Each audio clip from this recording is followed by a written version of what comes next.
Hi good morning.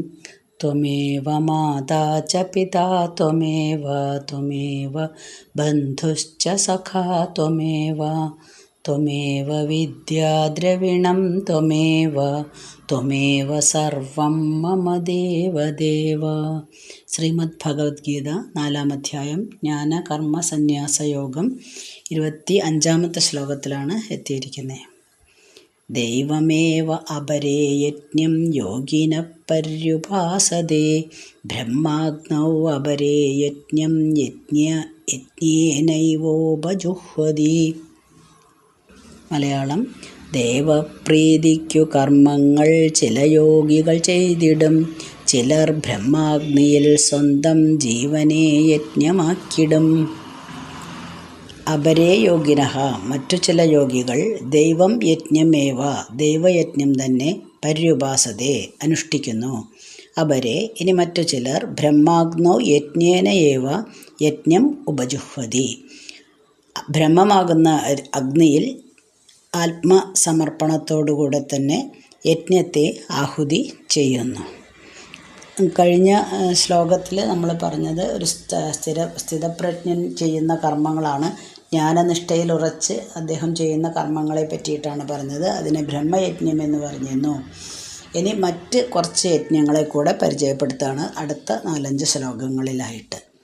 അപ്പം ഇതിൽ പറയുന്നത് ചില ആൾക്കാർ, ചില യോഗികൾ ദൈവയജ്ഞം, രണ്ടെണ്ണമാണ്, ബ്രഹ്മയജ്ഞവും ദൈവയജ്ഞവുമാണ് ഇവിടെ വിവരിക്കുന്നത്.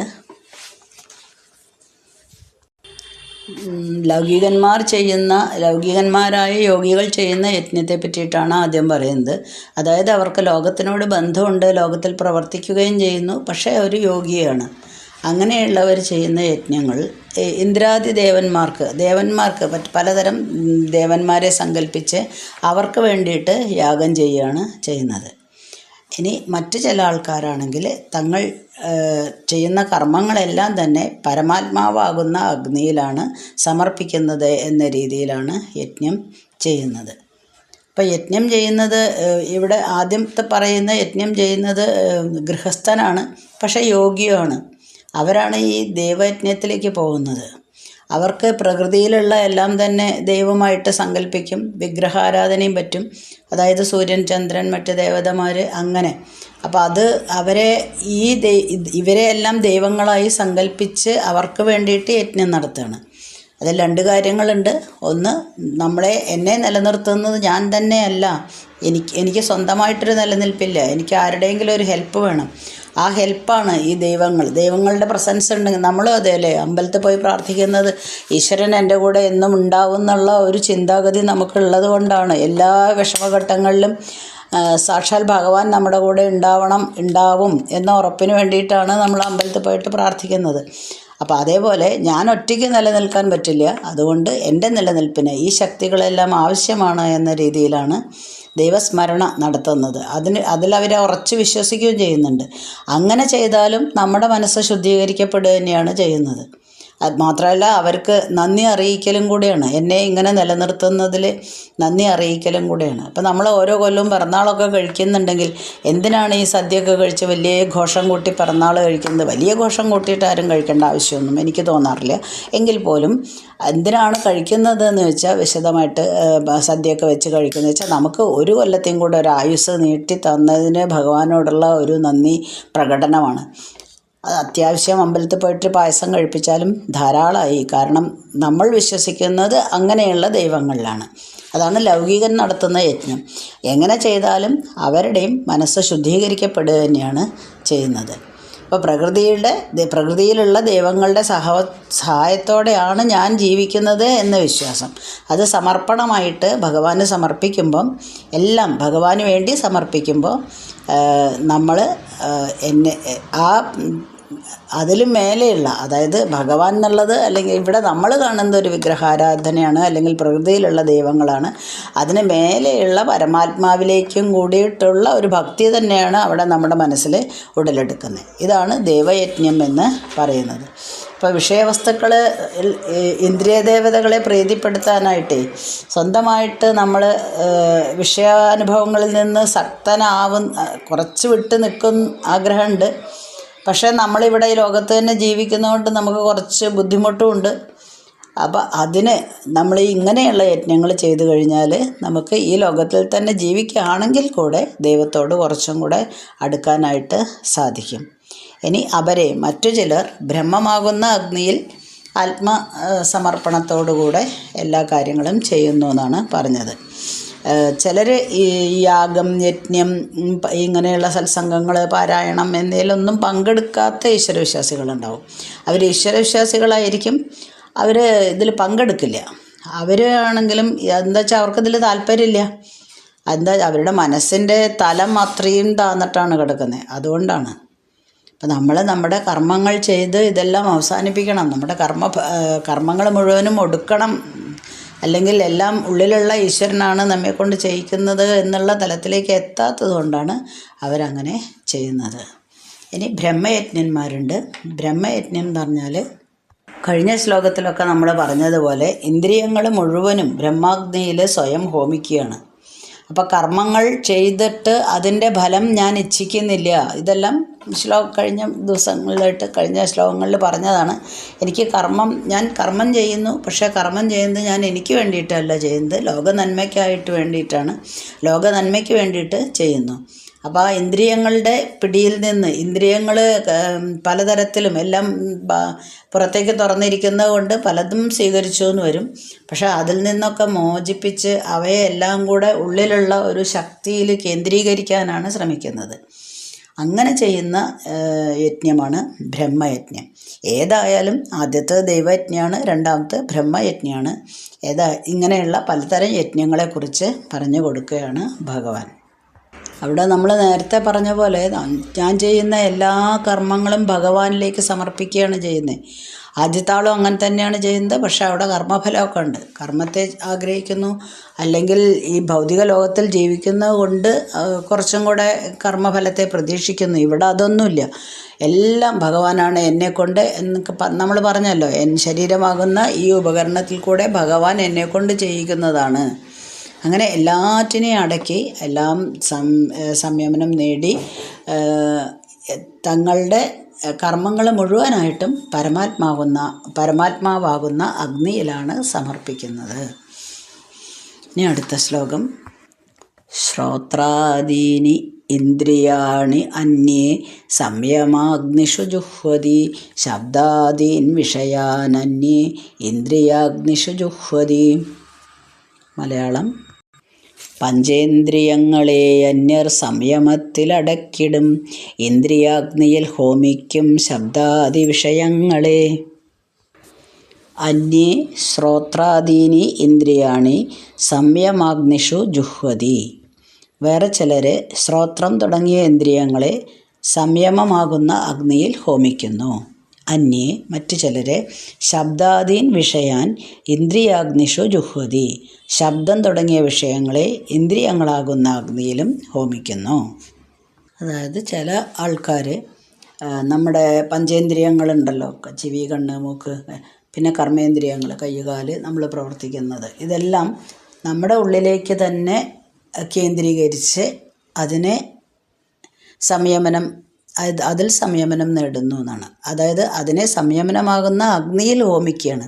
ഇപ്പം നമ്മൾ സാധാരണയായിട്ട് ഒരു യജ്ഞം ചെയ്യുമ്പോൾ അതിൽ യാഗാഗ്നിയിൽ നമ്മൾ പലതരം ദ്രവ്യങ്ങൾ ഹോമിക്കുന്നുണ്ട്. അത് ദേവതയുടെ ഒരു പ്രസാദത്തിന് വേണ്ടിയിട്ടാണ്. ദൈവം അനുഗ്രഹിക്കട്ടെ, അല്ലെങ്കിൽ ദൈവത്തിൻ്റെ ഒരു ഐശ്വര്യം നമ്മളിൽ ഉണ്ടാവട്ടെ എന്ന് വിചാരിച്ചാണല്ലോ സാധാരണ യാഗം ചെയ്യുന്നത്. ഇവിടെ ഇന്ദ്രിയങ്ങളാകുന്ന അഗ്നിയിലാണ് ഹോമിക്കുന്നത്. അതായത് എല്ലാ ഇന്ദ്രിയങ്ങളെയും കൺട്രോൾ ചെയ്യാണ്. അപ്പോൾ അതെല്ലാം ഇന്ദ്രിയങ്ങൾ മുഴുവനും അഗ്നിയിൽ ഹോമിക്കുകയല്ലേ. അപ്പോൾ എല്ലാം കത്തിച്ചാമ്പലാവുമ്പോൾ തന്നെ നമുക്ക് നമ്മുടെ മനസ്സിൻ്റെ ഉള്ളിലെ ഒരു ശാന്തി കൈവരും, ഒരു സ്വാതന്ത്ര്യം നമുക്ക് തോന്നും. അപ്പോൾ ഇന്ദ്രിയങ്ങളെ തൃപ്തിപ്പെടുത്താൻ നമ്മൾ ശ്രമിക്കുന്തോറും അത് കൂടി വരും കേട്ടോ. പക്ഷെ അങ്ങനെയാണെങ്കിൽ പോലും നമ്മളെ അതിൽ നിന്നൊക്കെ മാറ്റി ഇന്ദ്രിയങ്ങൾ എപ്പോഴും നമ്മളെ വലിച്ചുകൊണ്ടിരിക്കുന്നു നമ്മൾ പഠിച്ചിട്ടുണ്ട്. അതിൽ നിന്നെല്ലാം മാറ്റി ഒരു പ്രത്യേക ശക്തി കേന്ദ്രീകരിച്ച് ഞാൻ എന്തായാലും ഇതിനെ അടക്കും എന്നുള്ള ഒരു ദൃഢനിശ്ചയത്തോടു കൂടിയിട്ട് ഇന്ദ്രിയങ്ങളെ മെരുക്കി അടക്കി വയ്ക്കുക. അതും ഒരു യജ്ഞം തന്നെയാണ്. അപ്പോൾ ഇവിടെ ഇന്ദ്രിയ സംയമനമാണ് പറഞ്ഞിരിക്കുന്നത്. ഇനി അടുത്തത് മനസ്സംയമനമാണ്. അതായത് മനസ്സിനെ ഇന്ദ്രിയാദി വിഷയങ്ങളെ സ്വീകരിക്കാതിരിക്കുന്ന വിധത്തിലാക്കുക. ആദ്യത്തത് ഇന്ദ്രിയങ്ങളെ അടക്കുകയാണ്. മറ്റേത് അവിടെ ഇന്ദ്രിയങ്ങൾ അതെല്ലാം സ്വീകരിച്ച് കൊണ്ടുവരുന്നുണ്ടെങ്കിലും നമ്മൾ അതിനെ അടക്കുകയാണ് ചെയ്യുന്നത്. ഇനി അടുത്തത് എന്ന് പറയുന്നത് മനസ്സിൽ ഇന്ദ്രിയ വിഷയങ്ങളെ സ്വീകരിക്കാത്ത വിധത്തിലാക്കുക. അപ്പോഴും നമുക്ക് സമചിത്തത കൈവരാം. അങ്ങനെ മനസ്സിനെ പൂർണ്ണമായിട്ടും നിയന്ത്രിച്ച് ഇന്ദ്രിയങ്ങളിൽ നിന്ന് പിൻവലിക്കുക. മനസ്സ് ഇന്ദ്രിയങ്ങളിലേക്ക് ശ്രദ്ധിക്കുന്നേ ഇല്ല എന്നുള്ള ലെവലിലെത്തിക്കുക. അതാണ് ശബ്ദാദി വിഷയങ്ങളെ ഇന്ദ്രിയാഗ്നിയിൽ ഹോമിക്കുന്നു എന്ന് പറയുന്നത്. ഇപ്പോൾ ഇന്ദ്രിയങ്ങളിൽ നിന്ന് നമുക്ക് ലഭിക്കുന്ന ശബ്ദങ്ങളും സ്പർശങ്ങളും എല്ലാം ഉണ്ടല്ലോ, അത് നമ്മൾ ഇന്ദ്രിയങ്ങളാകുന്ന അഗ്നിയിൽ തന്നെയാണ് ഹോമിക്കുന്നത്. അതായത് നമ്മുടെ ഉള്ളിലുള്ള ഈശ്വര സാന്നിധ്യത്തിലേക്ക് ഇവയെല്ലാം കോൺസെൻട്രേറ്റ് ചെയ്യുകയാണ് ചെയ്യുന്നത്. അത് സാധാരണ ഇപ്പോൾ യോഗവിദ്യ എന്നാണ് ഇതിനെ പറയുന്നത്. യോഗാസനം എന്ന് പറഞ്ഞാൽ ശാരീരികമായിട്ട് നമ്മൾ ചെയ്യുന്ന ഈ വ്യായാമങ്ങളാണ്. ഇത് യോഗവിദ്യയാണ്. ഉള്ളിലുള്ള ചിന്തകളെ ഇല്ലാതെയൊക്കെയാണ് യോഗവിദ്യ. അപ്പം നമ്മുടെ മനസ്സ് കുറച്ചും കൂടെ ക്ലിയറാവും. മനസ്സിനെ അടക്കി വയ്ക്കുക. പുറത്തുനിന്ന് ഇന്ദ്രിയങ്ങൾ സ്വീകരിക്കുന്ന യാതൊന്നും തന്നെ നമുക്ക് സുഖം തരുന്നതല്ല. അങ്ങനെ നമ്മൾ അടക്കി വെക്കണമെങ്കിൽ നമ്മളെപ്പോഴും സുഖത്തെ തേടിയാണല്ലോ പോകുന്നത്. അപ്പോൾ പുറത്തു നിന്നുള്ള ഇന്ദ്രിയങ്ങളൊന്നും നമുക്ക് സുഖം തരുന്നില്ലെങ്കിൽ വേറെ എന്താണ് നമുക്ക് സുഖം തരുന്നത് എന്ന് നമ്മൾ അന്വേഷിച്ചുകൊണ്ടിരിക്കും. അങ്ങനെ അന്വേഷിക്കുമ്പോൾ നമ്മുടെ മനസ്സിൽ തന്നെ ഒരു ഭക്തി അല്ലെങ്കിൽ വേറെന്തോ ഒന്ന് അല്ലേ, നമ്മൾ എവിടേക്കാണോ അട്രാക്ഷൻ അവിടേക്കാണല്ലോ നമ്മൾ പോകുന്നത്. ഏത് ഇപ്പോൾ ചാനൽ മാറ്റി കളിക്കുന്നു ടി വിയിൽ, കാരണം ഏതാണോ നമുക്ക് ഇൻട്രസ്റ്റിങ് അതിലേക്കാണ് പോകുന്നത്. അപ്പോൾ പുറത്തുള്ള ഇന്ദ്രിയങ്ങളിൽ നിന്ന് വരുന്നതൊന്നും നമുക്ക് വലുതായിട്ട് സുഖം തരുന്നില്ല. പിന്നെ ഞാൻ എന്തിലേക്കാണ് പോയി നോക്കേണ്ടത് നോക്കുമ്പോൾ നമ്മുടെ ഉള്ളിൽ തന്നെ ഒരു ഭക്തി ഉടലെടുക്കും. അതായത് എല്ലാം ഉള്ളിലിരിക്കുന്ന ചൈതന്യത്തിൻ്റെ കഴിവാണെന്ന് നമുക്ക് തോന്നുമ്പോൾ അവിടെ ഒരു ഭക്തി വരും. ആ ഭക്തി എന്തെങ്കിലും ഒന്നിലും മുറുകെ പിടിക്കണമല്ലോ നമ്മൾ.